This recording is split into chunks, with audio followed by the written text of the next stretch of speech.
जी student, मैं उम्मीद करता हूं कि आप लोगों ने पहले की वीडियो को देख लिया होगा और ये भी मैं आपसे कहूंगा कि आप लोगों ने अल्हम्दुलिल्लाह ऑब्जेक्टिव क्वेश्चन तो पढ़ ही लिया होगा, ग्रामर भी पढ़ लिया होगा, लेकिन अब मसला आता है 2 नंबर 3 नंबर 5 नंबर एक क्वेश्चन का। तो हमने तकरीबन आपको 10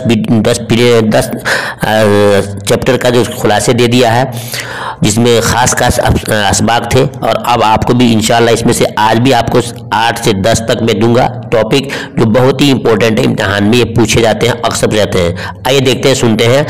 सवाल में है कि कमर जहां के तालीम व तदरीसी बारे में मुख्तसर किए। तालीम व तदरीसी के बारे में यानी कि उन्होंने पढ़ाई कैसे हासिल की और वह कहाँ का पढ़ाया, इसके बारे में आपको जानना है। सुनिए, बहुत ही इंपॉर्टेंट है। कमर जहां की इब्तदाई तालीम गांव में हुई, उसके बाद वो पटना चली गई और पटना यूनिवर्सिटी महिला कॉलेज में दाखिला लिया और उर्दू में MA PhD भी किया। उसके बाद सुंदरती महिला कॉलेज भागलपुर में उर्दू लेक्चरर के ओहदे पर बहाल हुई और उनके पढ़ाने का आगाज भी हुआ। इम्तिहान पूछता है कि किस कॉलेज में उनके पढ़ाने का इब्तिदा शुरू हुआ, आगाज हुआ, बोलेंगे सुंदरवती महिला कॉलेज भागलपुर में।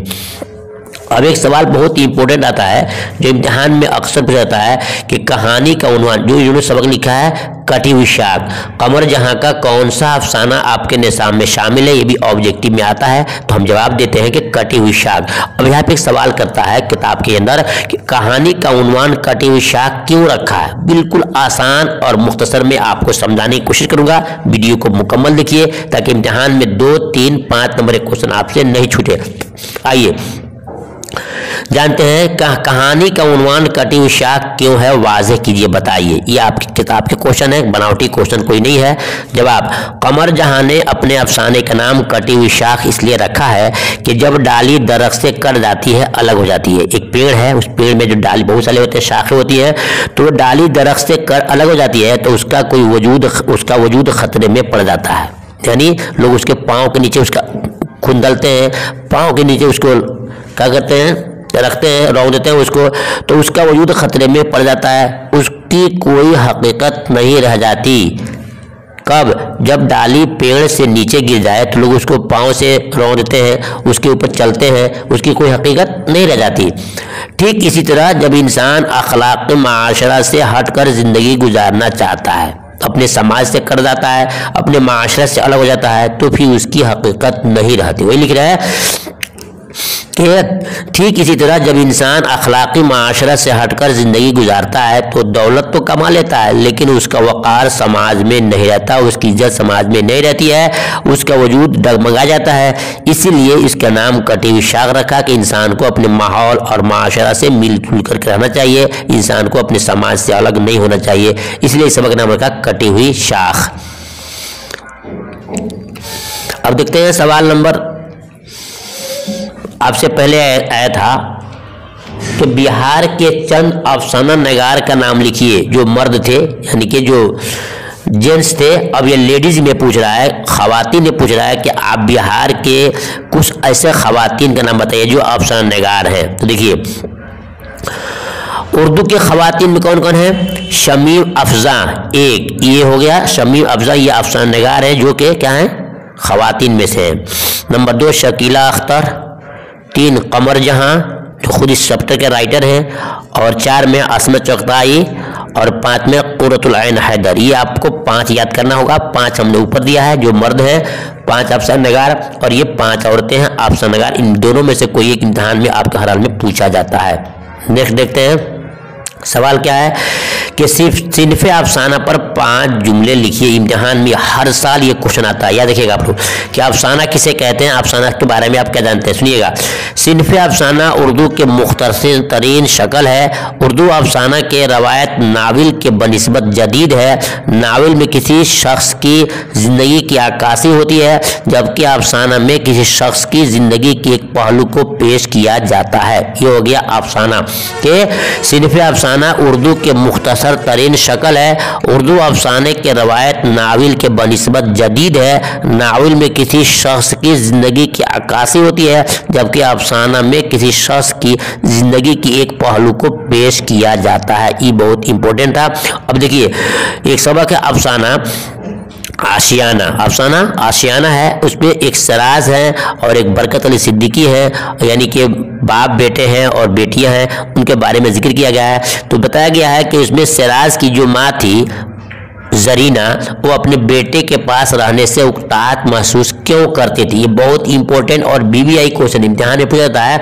पूछेगा एक सिराज की वालदा अपने बेटे के घर पर उकताहट क्यों महसूस करने लगी। बिल्कुल आसान और सलेस और मुख्तसर में आपको दिखाया गया है, लिखा गया है, सुनिएगा। सिराज की वालदा जरीना अपने बेटे के यहाँ उकताहट इसलिए महसूस करने लगी कि वहाँ उनकी जिंदगी में एकसानियत हो गई थी।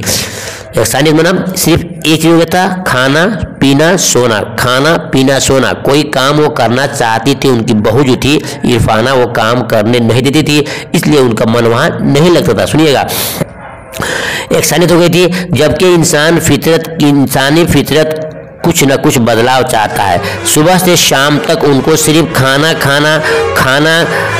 खाकर और आराम करना था। अगर किसी काम को करना चाहती तो बहू करने न देती थी, इसलिए उकताहट महसूस करने लगा। ठीक है, फिर सुनिएगा कि सिराज की वालदा जरीना अपने बेटे के यहाँ उकताहट इसलिए महसूस करने लगी कि वहाँ उनकी ज़िंदगी में एकसानियत हो गई थी। जबकि इंसानी फितरत कुछ न कुछ बदलाव चाहता है। सुबह से शाम तक उनको सिर्फ खाना करना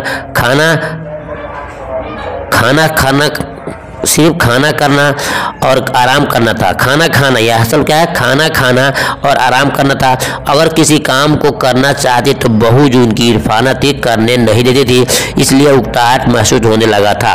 ठीक है, अब नेक्स्ट देखते हैं कि अफसाना आशियाना के मरकजी किरदार पर रोशनी डालिए। इसमें आपके ऑब्जेक्टिव क्वेश्चन मिलेंगे और साथ में आपके 2 नंबर के क्वेश्चन भी हो जाएंगे।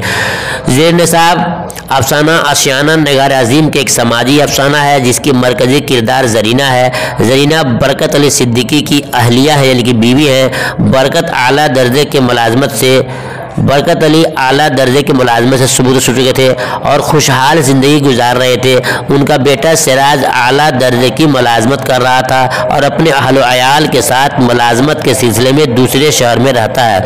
वहाँ अपने वालिदैन को भी साथ रहने के लिए बुलवा लेता है। बेटे के यहाँ बरकत अली सिद्दीकी और उनको अहलिया को हर तरह का आराम मैसर था, लेकिन उनके पास कोई मशगूलियत नहीं है, इसलिए दोनों मियाँ बीवी के लिए बेकारी एक बड़ा मसला बन चुका है। फिर सुनिएगा सवाल में क्या है कि ज़ेर निसाब अफसाना आशियाना के मरकजी किरदार पर रोशनी डालिए। तो मरकजी किरदार इसमें कौन होते हैं, जरीना होती है, बरकत अली सिद्दीकी होते हैं, इरफाना होती है। और इसमें बताया गया है कि इसके अंदर बरकत अली सिद्दीकी पहले आला दर्जे पर किसी पर नौकरी में थे। जब उनकी नौकरी से सुबुकदोश हो गए तो घर पर रहने लगे। उसके बाद से बेटा जो है बेंगलोर के अंदर नौकरी करता था, अपने माँ को वहाँ बुला लेता है, अपने बाप को वहाँ बुला लेता है, लेकिन वहाँ पर उन लोगों को सिर्फ उठना बैठना खाना पीना ही था, कोई काम उनको करने दिया नहीं जाता था। इसलिए वहाँ से उकताहट महसूस कर रहे थे और अपने आप को बेकारी महसूस करते हुए घर आना चाहते थे। ये आपके उस सबक के निचोड़ और खुलासा हो गया। अब एक और चीज़ है जो बहुत ही इंपॉर्टेंट है, इम्तिहान में ये क्वेश्चन हर साल पूछा जाता है कि जेपी ग्लोबल वार्मिंग से बचने के लिए तलबा को अब्दुल कलाम साहब ने कौन सा जादुई मंत्र बताया था। बहुत इंपॉर्टेंट है, बिल्कुल आसान लफ्ज़ में सुनिएगा कि ग्लोबल वार्मिंग से बचने के लिए तलबा को अब्दुल कलाम साहब ने अब्दुल कलाम साहब ने कौन सा जादुई मंत्र बताया था। सुनिएगा, एपीजे अब्दुल कलाम ने, एपीजे कहना जेपी नहीं, एपीजे अब्दुल कलाम ने तकरीर करते हुए ये मंत्र बताया था कि 10 साल से 17 साल के उम्र वाले 20 लाख बच्चे। फिर सुनिएगा कि एपीजे अब्दुल कलाम ने तकरीर करते हुए ये मंत्र बताया था कि 10 साल से 17 साल के उम्र वाले 20 लाख बच्चे अगर 5-5 दरख्त लगाएं तो ग्लोबल वार्मिंग से जैसे संगीन मसले से हम बच सकते हैं। ठीक है, ये आपको याद कर लेना होगा। नेक्स्ट देखते हैं कि ग्लोबल वार्मिंग के असबाब क्या हैं, यानी किन वजहों से ग्लोबल वार्मिंग होता है। ग्लोबल वार्मिंग एक इंग्लिश का लफ्ज़ है, इम्तिहान में पूछेगा कि ग्लोबल वार्मिंग को उर्दू में क्या कहते हैं और उसको इंग्लिश में क्या कहते हैं, तो उसको बोलते हैं ग्लोबल वार्मिंग। ठीक है, तो जो होता है ज़मीन की गर्माहट, ज़मीन की तपिश, ज़मीन में क्यों गर्मी पैदा होती है उसको बोलते हैं ग्लोबल वार्मिंग। असबाब पूछ रहा है, तो ग्लोबल वार्मिंग के असबाब इंसान की बेहतियाती, कुल कारखानों की बढ़ोतरी, मोटर गाड़ियों के प्रदूषण, ये सब ग्लोबल वार्मिंग के असबाब हैं। ठीक है, कि यदि पेड़ पौधों की कटाई ज़्यादा हो रही है, मोटर गाड़ियाँ प्रदूषण वाले ज़्यादा पैदा हो रहे हैं, चल रहे हैं, इस वजह से क्या होता है, ग्लोबल वार्मिंग बढ़ता जा रहा है। अब आप पूछ रहे हैं कि ग्लोबल वार्मिंग से आप क्या समझते हैं, तो बोलेंगे कि ग्लोबल वार्मिंग ये अंग्रेजी का एक लफ्ज़ है। ग्लोबल वार्मिंग अंग्रेजी का एक लफ्ज़ है जिसका माना होता है ज़मीन के तमाज़त, यानी ज़मीन की ऊपरी गर्मी किस तरह है, क्या है, ये हमारे लिए मुनासिब है या नहीं है, इसको कहते हैं ग्लोबल वार्मिंग। ठीक है, एक और सवाल देखते हैं कि ग्लोबल वार्मिंग से बचने के लिए हम क्या कदम उठाए जा सकते हैं।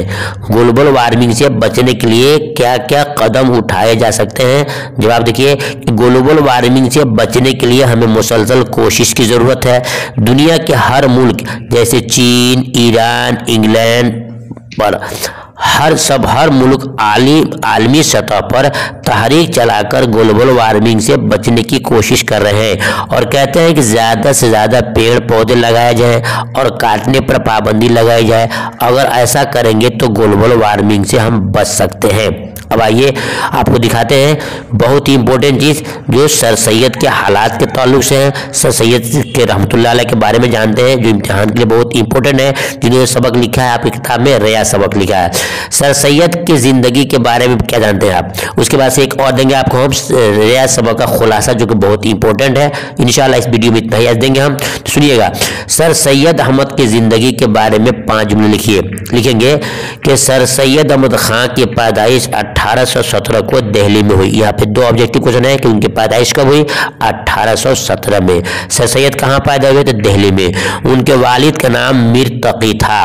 तीसरा क्वेश्चन निकला ऑब्जेक्टिव, उनके वालिद का नाम क्या था, मीर तकी था, और उनके वालिदा का नाम अजीजुन्नेसा था। यहाँ पे 4 क्वेश्चन ऑब्जेक्टिव है, इम्तिहान में हर साल ये क्वेश्चन आते हैं। अजीजुन्नेसा था, वो बहुत अक्लमंद औरत थी। उनका ख़ानदान इल्मी और मजहबी था। उनकी तालीम व तरबियत में, यानी कि सर सैयद के तालीम व तरबियत में वालिदा का हाथ ज़्यादा था। तालीम से फरागत के बाद सर सैयद ने ईस्ट इंडिया कंपनी में मुलाजमत किया।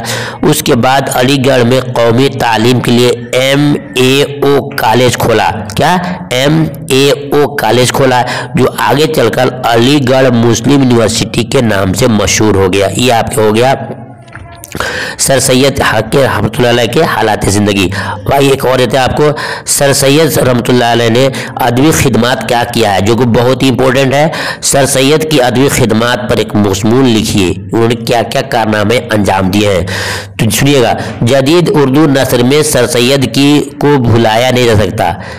यूँ कहा जाता है कि सर सैयद बाबाए उर्दू नसर थे। इल्म की फरागत के बाद 1862 में सर सैयद ने गाज़ीपुर में अंजुमन सोसाइटी कायम किया। ये भी ऑब्जेक्टिव क्वेश्चन पूछेगा कि सर सैयद रहमतुल्लाह अलैह ने, सर सैयद अहमद खान ने गाज़ीपुर में कौन सा काम किया था, तो अंजुमन सोसाइटी कायम किया था। और कब किया था, 1875 में। ठीक है, तालीमी अदारा खोला। फिर सर सैयद की वफ़ात के बाद तरक्की करते हुए 1920 में अलीगढ़ मुस्लिम यूनिवर्सिटी के नाम से मशहूर हो गया। ठीक है, ये आपको लिखना होगा। अब देखते हैं कि ज़ेर निसाब मजमून रिया का मरकज़ी ख्याल पेश कीजिए। मरकज़ी ख्याल या आपको खुलासा कुछ भी पूछे तो आप लिखिएगा कि ज़ेर निसाब मजमून रिया सर सैयद के एक समाजी इस्लाही मजमून है, जिसमें सर सैयद साहब ने रिया की हकीकत को खोलकर बयान कर दिया है। बताया कि किसी की शख्सियत में रिया के दाखिल होने की वजह से उसका सारा अमल बेकार हो जाता है और उसके नज़दीक नेक बद की तमीज़ ख़त्म हो जाती है। इस तरह हम जानने अनजाने में रियाकारी का शिकार हो जाते हैं। ये आपके तमाम चीज़ों के खुलासे थे, आपके 2 नंबर 3 नंबर के क्वेश्चन थे। मैं उम्मीद करता हूँ कि इसको 1 से 2 बार सुनोगे तो आपके जहन में बात बैठ जाएगी। फिर मिलता हूँ, एक सबक है रिया खुलासा, इंडिया गेट खुलासा, नज़म बिजली का खुलासा। ये आपको खुलासे इम्तिहान में याद करना होगी, बहुत इंपॉर्टेंट है। फिर मिलता हूँ दूसरी वीडियो में, तब तक अल्लाह हाफिज़।